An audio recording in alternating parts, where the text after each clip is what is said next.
couple of them, their confidence may be a bit low. In this game where you're already assured of qualifying to the knockout stages, is this a good chance to maybe make some changes and, for instance, give Kepa a chance to start?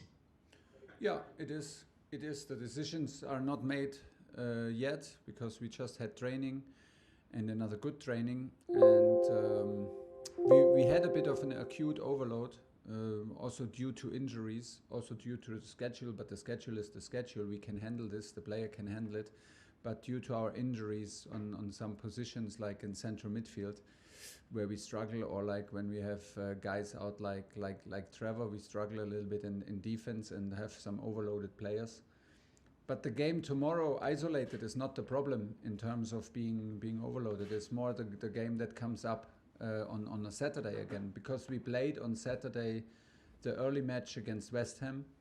We have a late evening game now in St. Petersburg on a Wednesday. That gives us enough time, and I can already see this. We had one day off. We had 2 good training sessions today. The guys look fresh. They're ready for tomorrow. We can let anybody play of the 17 players plus goalkeepers that we have. But the problem is the next match on Saturday, because then we will lose time to sleep. We will arrive in the very early morning of Thursday, and Saturday we face a very intense team of Leeds who prepare the whole week for this match. So yeah, long story, short message. There's a huge chance that we rest some players, and maybe more important, we give some players load who need the load and who need minutes and who need rhythm, to put it in the other way. And yeah, the decisions will be made tomorrow, but there's a huge chance for that. Nick Purewell.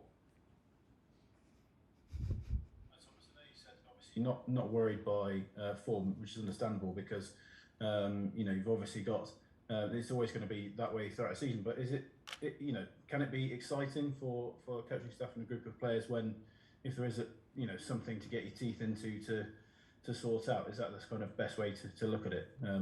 You know, in terms of just Yeah, it is like this. I feel it also personally, like you have a certain anger in you that you don't have when you win. Like you have a certain anger and ambition to turn things around, and makes you like instantly, makes you first feel very bad, but then brings out like also the need in you personally to step up and to show a reaction. And this is what it is. We try to avoid it because everybody hates to lose, but obviously it happened.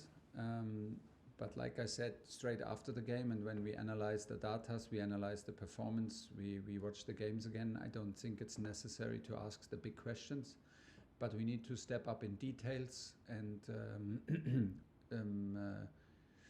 do our details to our standards, and we need to do this on the highest level, and we need to do it relentlessly, and no matter what the result is, no matter what the occasion is, and no matter how big the adversity is.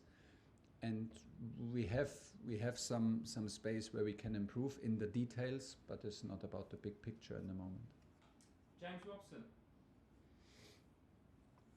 Hi, Thomas. Hi.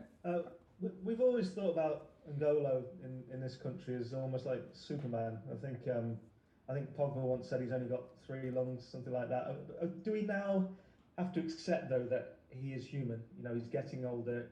These injuries do seem to be happening more. And would I be right in saying it feels like when he's out, it seems like he's out for longer? Is that you being more careful about bringing him back? No. And are we asking just how important he is to you? Me personally, I'm not so careful when to bring him back. It's actually a very open relationship with him. He takes care about this. He needs his time, but we don't have the feeling that it's about age, that he takes longer. He's in general a careful person. He takes care about his body. He does not want to take risks. And I agree, he is a Superman. He is the guy who makes the difference. He is the guy everybody in the whole world wants to have in his midfield. And we miss him for a long time. Can we produce results and top performances without N'Golo? Yeah, we can. We proved already. But it's easier with him. And it's easier if he does not lag for too many weeks. We built him up after his last injury. We built him up. Now we had an accident this can happen. This is not related to age or to overload. This is simply an accident during a match, and happened against Juventus, right? Yeah, and of course we miss him a lot. Matt Barlow. Hello, Thomas. Hi. Can I ask you, does Saul come back into your thinking with all these injuries in midfield, and Of course. and what do you think of have you had time to reflect on the Watford game, and what's your thinking regarding him in the future? Yeah, he's one of the guys who need rhythm, who needs minutes. He's not the only guy. He's always in our thinking. He's always in our thoughts. We always reflect on every single training session and performance and form. So he is one of the guys we think about, of course. I think that he struggled a bit with the intensity. I think also that he was a bit unlucky. He played against Aston Villa, Southampton and Watford. And all three, if you even look at the data, were like high intensity games, like also for terms of Premier League games, high intensity games, above the average. So that did not suit his main qualities, and we try to encourage him, because he grows into Chelsea more and more, and we will not stop to encourage him and try to bring out the best and help him to help us and help the team. And there's a high possibility that he can prove it tomorrow, and we will help him with it. Suren from Eurosport Russia. Hello, Thomas. My question is about the issue of high pressing. In recent games, it seemed like it was difficult for Chelsea to go through the high pressing of opponents. And the examples are games against Watford and West Ham. Yeah. Do you personally consider it as a problem? And if you do you have any solutions to this? Thank you. Yeah, I think we have a lot of solutions for it. I agree with the Watford game. Not so much with the West Ham game, because I felt us more in control and much more in the opponent's half. With the Watford game, I totally agree. We had a lot of changes in the Watford game, first of all, so we could feel that this was a mix of players that never played with each other. We lacked a bit of rhythm and of good positioning and of like speed in our decision making, because we were not used to play with each other. In general, there are like, yeah, we have to constantly be on our highest level. Teams try to press us high. We had games, many games where teams tried and we found good solutions. It is, you know, like the mistake we did now against Watford and we did now against West Ham is in a high pressing moment, but it is still like, if you see Jorginho doing a mistake like this, I don't think we have a structural problem or a behavior problem. It's more a technical decision-making problem, and this refers to also to mental and physically fatigue. If you see now that Jorginho is, for example, out for his back pain, then you know that he played with back pain in West Ham United. He played because we miss Mateo Kovacic and N'Golo Kante for such a long time. So this is what I meant. Sometimes you overload players, you overplay players.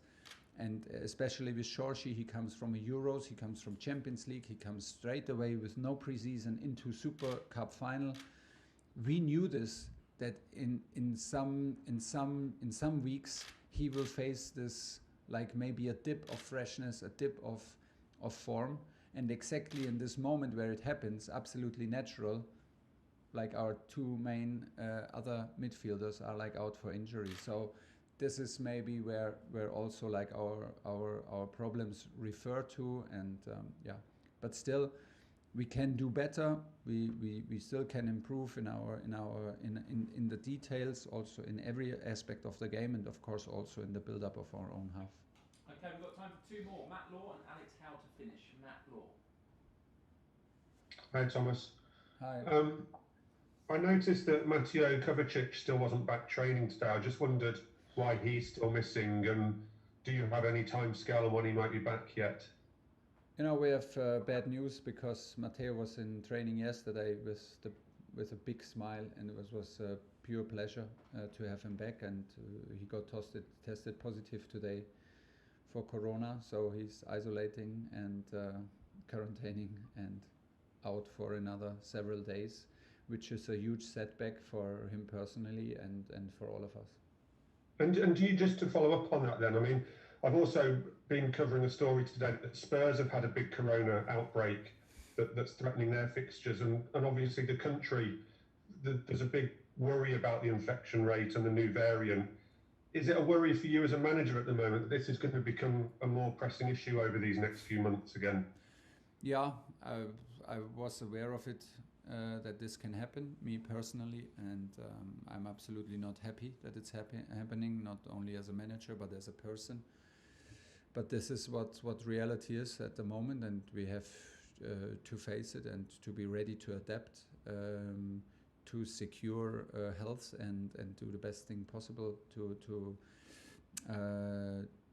avoid, what is it, contamination. Okay, last question, Alex Howe.